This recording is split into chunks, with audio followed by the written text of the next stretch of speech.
আজি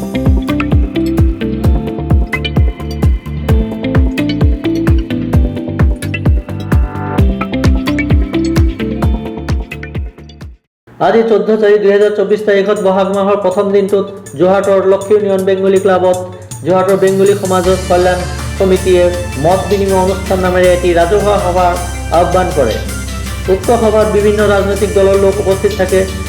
উক্ত সভাত মঞ্চত অল অসম বেংগলী যুৱ ছাত্ৰ ফেডাৰেশ্যনৰ সভাপতি তথা মুখ্য অতিথি শ্ৰী দীপক দে CSIRৰ north east institute of science and টেকনলজিৰ অৱসৰপ্ৰাপ্ত বিষয়া ডক্টৰ পিনাকী সেনগুপ্ত, বেংগলী সমাজ কল্যাণ সমিতিৰ সভাপতি শ্ৰী নীৰেণ ভট্টাচাৰ্য আৰু কাৰ্যকৰী সভাপতি শ্ৰী মৃদুল হাজৰা ডাঙৰীয়াকে ধৰি মিহিৰ সাহা, উমেশ পাল, গৌতম হাজৰা, সঞ্জিত ৰয়, প্ৰদীপ চৰকাৰ আদি ভালেমান গণ্যমান্য ব্যক্তিৰ উপস্থিতিত অল অসম বেংগলী যুৱ ছাত্ৰ ফেডাৰেশ্যনৰ সভাপতিজনে উক্ত সভাত তেখেতৰ বহুমূলীয়া ভাষণ দাঙি ধৰে। তেখেতে বেংগলী সমাজত থকা বিভিন্ন সমস্যাৰ বিষয়ে আলোচনা কৰে। লগতে আগৰ বা বৰ্তমান চৰকাৰৰ কাম কাজ সম্পৰ্কে অসন্তুষ্টি প্ৰকাশ কৰে আৰু বৰ্তমান চৰকাৰখনক বেংগলী সম্প্ৰদায়ৰ লগত অসমৰ বিভিন্ন জনগোষ্ঠীৰ বিভিন্ন সমস্যা সমাধানৰ বাবে দাবী জনায়। তেখেতে কাক লালিপপ বুলি আখ্যা দিয়ে। তেখেতে কয়, কা আমাক নালাগে। তেখেতে 1971ৰ আগত অহাসকলে এই চৰকাৰৰ দিনত বিভিন্ন সমস্যাৰ সন্মুখীন হোৱাৰ ক্ষেত্ৰত সমাধানৰ সূত্ৰ ওলোৱাৰ দাবী জনায়। লগতে তেখেতে এনেদৰেও কয় যে আগন্তুক লোকসভা নিৰ্বাচনত পাৰ্টীতকৈ প্ৰাৰ্থীকহে গুৰুত্ব প্ৰদান কৰিবৰ কাৰণে, অৰ্থাৎ পাৰ্টী নেচাই প্ৰাৰ্থী চাইহে ভোট প্ৰদান কৰিবলৈ সকলোকে আহ্বান জনায়। আজকে আসামে বিশেষ করে যদি আমরা আসামের দিকে দেখতে যাই যে বাঙালিদের সমস্যা আমরা বিভিন্ন সময়ে বিভিন্ন রাজনৈতিক নেতৃত্বের উপর আমরা ভরসা রাখি যে এই নেতৃত্ব যদি রাজনীতির ময়দানে আসে বা উনি যে নেতৃত্ব নেন আমাদের সমস্যা হয়তো সমাধান হবে। আমাদের যেটা আমরা যে সমস্যাগুলো পরিলক্ষিত করছি যত দিন যাচ্ছে আমাদের সমস্যা সমাধান হওয়া তো দূরের কথা, নতুন নতুন করে আমাদের সমস্যা সৃষ্টি হচ্ছে। আপনারা দেখেছিলেন একটা সময় শুধু ডিভোটারের সমস্যা ছিল, তারপর আসলে ডিটেনশন ক্যাম্পের সমস্যা, তারপর আসলো এবার এনআরসির সমস্যা যে 19 লক্ষ লোক এনআরসি থেকে দেওয়া হয়েছে, তারপর আসলো আধার কার্ডের সমস্যা যে প্রায় 27 লক্ষ লোক আধার কার্ড থেকে বঞ্চিত হয়েছে, এবার আসলো মাটির সমস্যা, বসুন্ধরা থেকে আমরা মাটি পেলাম। এখন চৰকাৰৰ দিনত বেংগলী সম্প্ৰদায়ৰ লোকসকলৰ যিবোৰ অসুবিধা আছিলে বা এতিয়াও আছে, এই অসুবিধাবোৰ দূৰ কৰিব নোৱাৰিলে নেকি এইখন চৰকাৰে, বা আপোনালোকে কিমান আশাবাদী এই চৰকাৰখনৰ ওপৰত? নমস্কাৰ, মই প্ৰথমতে মায়া নিউজ চেনেলৰ যোগেদি গোটেই অসমবাসী ৰাইজলৈ অসমীয়া বাপতিক এখন ৰঙালীপুৰ আন্তৰিক শুভেচ্ছা জ্ঞাপন কৰিছোঁ, লগতে নৱবৰ্ষৰ শুভেচ্ছা জ্ঞাপন কৰিছোঁ। চাওক, ৰাজনীতিৰ ক্ষেত্ৰত যদি ক'ব যোৱা যায় যে বিশেষকৈ অসমত বসবাস কৰা যিখিনি হিন্দু বাঙালী মানুহ আছে তেওঁলোকৰ বহুখিনি সমস্যা আছে আৰু এই সমস্যা সমাধানৰ কাৰণে কেতিয়াবা অসমৰ বাঙালী সমাজে কংগ্ৰেছ দলক সমৰ্থন কৰিছিল, পৰৱৰ্তী সময়ত বিজেপি দলত সমৰ্থন কৰিছিল আৰু বিজেপি চৰকাৰ অহাৰ ক্ষেত্ৰত বিভিন্ন জাতি জনগোষ্ঠীৰ লগতে বাঙালী জাতি জনগোষ্ঠীৰ বহুখিনি অৱদান আছে। কিন্তু আমি এটা কথা উপলব্ধি কৰিছোঁ বা পৰিলক্ষিত কৰিছোঁ যে যিমান দিন গৈ আছে আমাৰ মানুহখিনি সমস্যাটো বৃদ্ধি পাই আছে। আমি ভাবোঁ যে যি ৰাজনৈতিক দলবিলাকে যেতিয়া সমস্যা সমাধান কৰাৰ আশ্বাসখিনি দিছিল, এই আশ্বাসখিনি কিন্তু এতিয়ালৈকে পূৰণ হোৱা নাই। বিভিন্ন ক্ষেত্ৰত যদি দেখা যায় অসমত থকা বাঙালী মানুহখিনি যিসকল প্ৰকৃততে অসমীয়া তেওঁলোকৰ কিন্তু সমস্যা বহুগুণে বৃদ্ধি পাইছে। তথাপি আমি আশাবাদী যে চৰকাৰ সকলো চৰকাৰ জনকল্যাণমুখী হয়, জনগণৰ কল্যাণৰ কাৰণে তেওঁলোকে কাম কৰে। সেই ক্ষেত্ৰত অসমত থকা যিখিনি হিন্দু বাঙালী মানুহ আছে, যিখিনি প্ৰকৃততে অসমৰ স্থায়ী বাসিন্দা বা অসমীয়া বুলি আমি ক'ব পাৰোঁ, তেওঁলোকৰ সমস্যা সমাধানৰ ক্ষেত্ৰত ৰাজনৈতিক দলবোৰ আগুৱাই আহিব লাগে। চৰকাৰে আৰু কঠোৰ পদক্ষেপ ল'ব লগা প্ৰয়োজন আছে বুলি আমি অনুভৱ কৰোঁ। কাৰণ আমাৰ বহুখিনি সমস্যা আপোনালোকে জানে নিশ্চয়, আগতে ডিভোটাৰৰ সমস্যা আছিল, পৰৱৰ্তীতে আমি দেখিলোঁ যে ডিটেনশ্যন কেম্পৰ নিৰ্মাণ হ'ল, ডিটেনশ্যন কেম্পত বহুখিনি মানুহ সোমাই ৰখা হ'ল। যি হওক, পৰৱৰ্তী সময়ত সুপ্ৰিম কোৰ্টৰ নিৰ্দেশ মৰ্মে বিগত দিনত চৰকাৰে সুপ্ৰিম কোৰ্টৰ পৰা আমাৰ সেই মানুহখিনিক মোকলাই দিছিলে। তাৰপিছতে এতিয়া আপোনাৰ জানে এনআৰচিৰ ক্ষেত্ৰত এটা বহুত সমস্যাৰ সৃষ্টি হৈছে আৰু এনআৰচিতকৈও ডাঙৰ সমস্যাটো হৈ গ'ল এতিয়া বৰ্তমান আধাৰ কাৰ্ড। আধাৰ কাৰ্ডত বায়োমেট্ৰিক লগ হোৱাৰ কাৰণে আজিৰ তাৰিখত বহু ছাত্ৰ ছাত্ৰীয়ে বেটাৰ এডুকেশ্যনৰ কাৰণে, হায়াৰ এডুকেশ্যনৰ কাৰণে তেওঁলোকে সুযোগ পোৱা নাই, যিটো আধাৰ কাৰ্ড নাই। দ্বিতীয়তে বিভিন্ন চৰকাৰী যিসকল এমপ্লয়ী আছিলে তেওঁলোকৰ প্ৰভিডেণ্ট ফাণ্ডৰ যিখিনি টকা সেইখিনি তেওঁলোকে মোকলাব পৰা নাই আধাৰ কাৰ্ডৰ কাৰণে। চাকৰিৰ কাৰণে এপ্লাই কৰিব পৰা নাই। আৰু আজি জানে যে চৰকাৰী যিকোনো কাম কাজত আধাৰ কাৰ্ডটো বাধ্যতামূলক কৰাৰ কাৰণে এই মানুহখিনি যিসকলৰ নাম কিন্তু এনআৰচিটো আছে, তেওঁলোকৰ নাম এনআৰচিত অন্তৰ্ভুক্ত হৈ আছে, কিন্তু আধাৰ কাৰ্ড হোৱা নাই। এই ক্ষেত্ৰত যিখিনি চৰকাৰে পদক্ষেপ ল'ব লাগিছিল এতিয়ালৈকে সেই পদক্ষেপ লোৱা আমি পৰিলক্ষিত হোৱা নাই আমাৰ চকুত। এনআৰচিত কিমান হিন্দু বেংগলীৰ নাম এতিয়ালৈকে অহা নাই, আৰু এই ক্ষেত্ৰত আপুনি বেংগলী ফেডাৰেশ্যনৰ তৰফৰ পৰা কি ক'ব খুজিব? প্ৰায় 19 লক্ষ মানুহৰ নাম এনআৰচিত অহা নাই। ইয়াৰ মাজতো যিহেতু বাঙালী বুলি বা অসমীয়া, বড়ো, মুছলমান তেনে বুলি কোনো কথা নাই, টোটেল 19 লক্ষ মানুহৰ নাম অহা নাই। এই ক্ষেত্ৰত বিভিন্ন সময়ত বিভিন্ন বক্তাই 19 লক্ষ মানুহ যিটো এইটো হিন্দু বেংগলী নে সকলো জাতি, মই এইটো কৈছো সকলো জাতি জনগোষ্ঠী ধৰ্মাৱলম্বী লোক মিলাই তাত 19 লক্ষ আছে। তাত আমাৰ যিটো কাউণ্টিং, আমাৰ হিচাপত 10 লাখৰ ওপৰত হিন্দু বাঙালী মানুহৰ নাম এনআৰচিত অন্তৰ্ভুক্ত হোৱা নাই এতিয়ালৈকে। 19 লক্ষ মাজত প্ৰায় 10 লক্ষ মানুহৰ নাম নাই। আৰু আধাৰ কাৰ্ডৰ ক্ষেত্ৰত প্ৰায় 28 লক্ষ মানুহৰ নাম আধাৰ কাৰ্ডৰ তেওঁলোকে আধাৰ কাৰ্ডটো পোৱা নাই।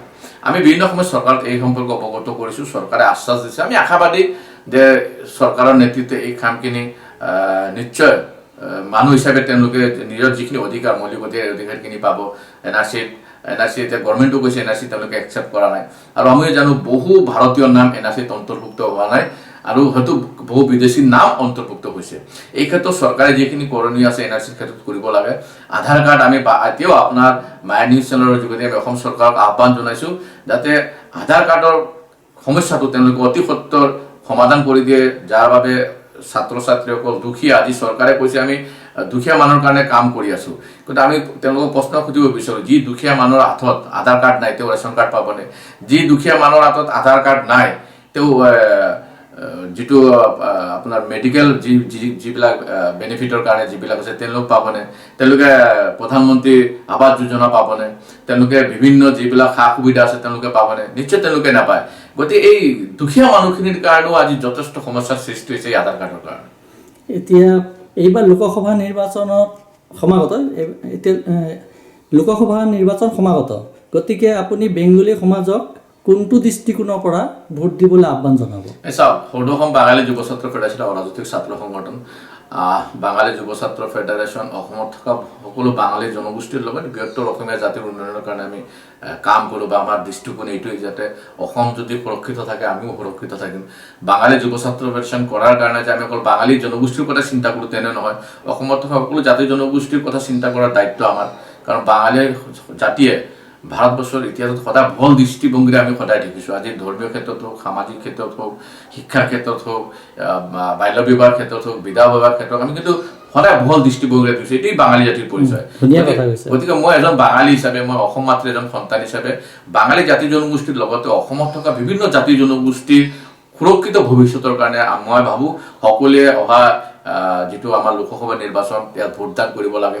আৰু ভোটদানটো কোনো দল বুলি কথা নহয়, আমি ব্যক্তিও নিৰ্বাচিত কৰাৰ প্ৰয়োজন। যি ব্যক্তিয়ে অসমৰ স্বাৰ্থত, অসমীয়া জাতিৰ স্বাৰ্থত, অসমত থকা সকলো জাতি জনগোষ্ঠীৰ সমন্বয় আৰু সুৰক্ষাৰ ক্ষেত্ৰত মাত মাতিব পৰা ক্ষমতা আছে, তেনে ব্যক্তিক আমি নিৰ্বাচনত ভোটদান কৰিব লাগে।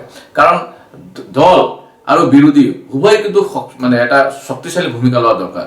এই ক্ষেত্ৰত আমি যদি সদায় এটা দলৰ কথা আমি চিন্তা কৰিলে নহ'ব।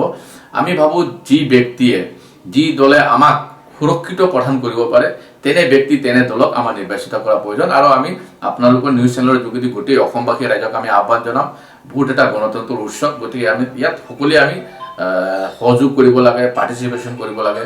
নিৰ্বাচন লৈ যাতে আমাৰ মাজত ভাতৃত্ববোধ বিনষ্ট নহয়, দল বেলেগ বেলেগ দল হোৱাৰ কাৰণে মাজতে আমাৰ মাজত যাতে কাজিয়া সৃষ্টি নহয়, সামাজিকভাৱে যাতে বিশৃংখলা সৃষ্টি নহয়, তাৰ প্ৰতি নজৰ ৰাখিবলৈ কাৰণে আমি সকলো অসমবাসী ৰাইজলৈ আমি আবেদন জনাম। আপুনি এনেকৈ বিচাৰে নেকি যে আমি মানে পাৰ্টি চোৱাতকৈ, ৰাজনৈতিক দল চোৱাতকৈ আমি প্ৰাৰ্থীহে নিৰ্বাচিত কৰা উচিত বুলি ভাবে নেকি? এইটোতো হয়। চাওক, দল নিজৰ দৃষ্টিভংগীৰে চলে। আমি এজ এ বেংগলী মই এইটো ক'ম যে কোনো দল আমাৰ কাৰণে বেয়া নহয়, আৰু কোনো দলো আমাৰ কাৰণে ভাল নহয়। যে আজি যদি কোনোবা ৰাজনৈতিক দল ভাল হ'লেহেঁতেন নেতৃত্ব অকল ভাল হ'লেহেঁতেন আজি স্বাধীনতাৰ ইমান বছৰ পিছতো কিয় আমাৰ হিন্দু বাঙালী মানুহৰ সমস্যাখিনি সমাধান হোৱা নাই। আৰু এই সমস্যা যে আজি সৃষ্টি হৈছে তেনেকুৱা নহয়, আজি অতীতৰ পৰা আমাৰ সমস্যাবোৰ সৃষ্টি হৈ আছে, ধীৰে ধীৰে সমস্যাবোৰ বৃদ্ধি হৈ আছে, সমাধান কৰিবলৈ কোনো চেষ্টা কৰা নাই। হ্যাঁ, বৰ্তমানে এটা সময়ত আমি দেখিছোঁ যে কা আইন লৈ এটা অসমত জানে আপোনালোকে এটা অগ্নিৰুভ পৰিস্থিতিৰ সৃষ্টি হৈছিল।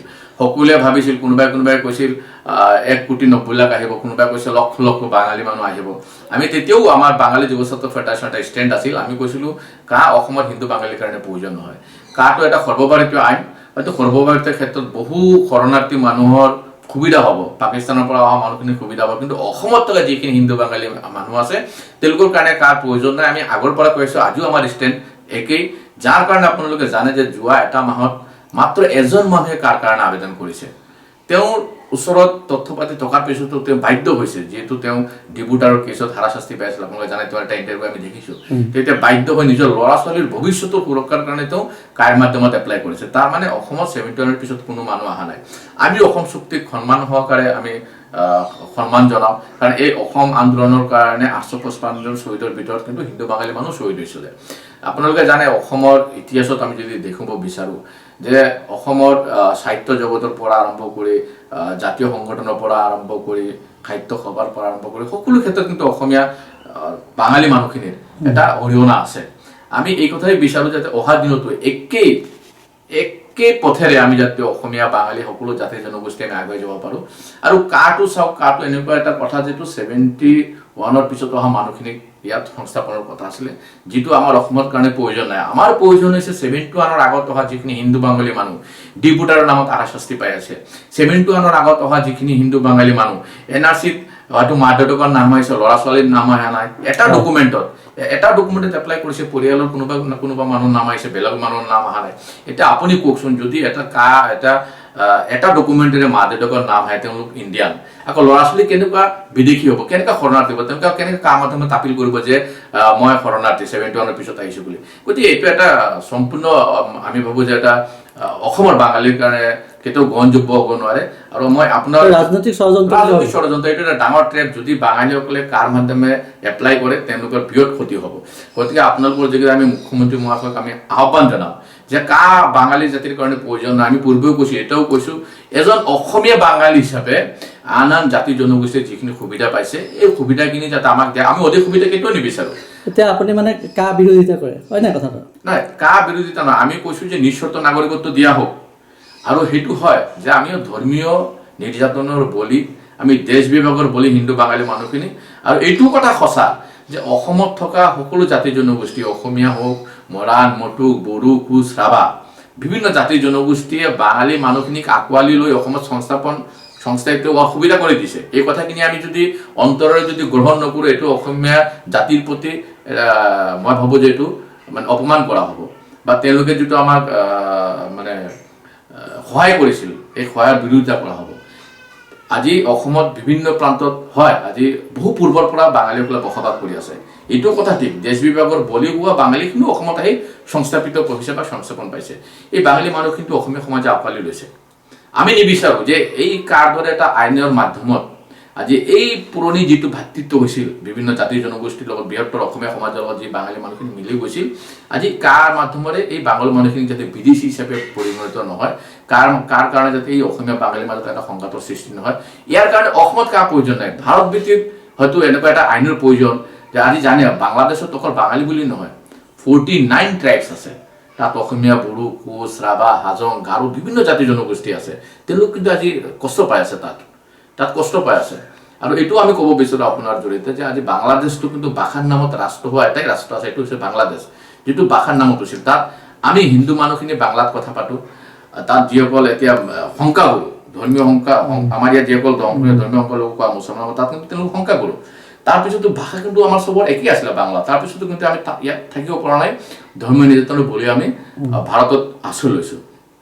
গতিকে ভাষা লৈ যাতে আমি অসমীয়া বাঙালী মাজত ক্লেশ নহয় আমি বাঙালী যুৱ ছাত্ৰ ফেডাৰেশ্যন এটা ষ্টেণ্ড আমি নিজৰ মাতৃভাষাক যেনেকুৱা ভাল পাওঁ বাঙালী হিচাপে বাঙালী মাতৃগৰ্ভৰ পৰা আমাৰ জন্ম হৈছোঁ তদ্ৰূপ আমি অসম মাতৃৰ গৰ্ভত আমি জন্ম হৈ ডাঙৰ দীঘল হৈছোঁ অসমীয়া জাতি অসমীয়া ভাষা অসমীয়া সমাজৰ কাৰণে আমাৰ দায়বদ্ধতা আছে আমাৰ কৰ্তব্য আছে বাঙালী যুৱ ছাত্ৰ ফেডাৰেশ্যনে সদায় এই কৰ্তব্যখিনি পালন কৰাৰ কাৰণে আমি চেষ্টা কৰি আছোঁ ভৱিষ্যতে আমি পালন কৰি যাম ঠিক আছে ধন্যবাদ আপোনাক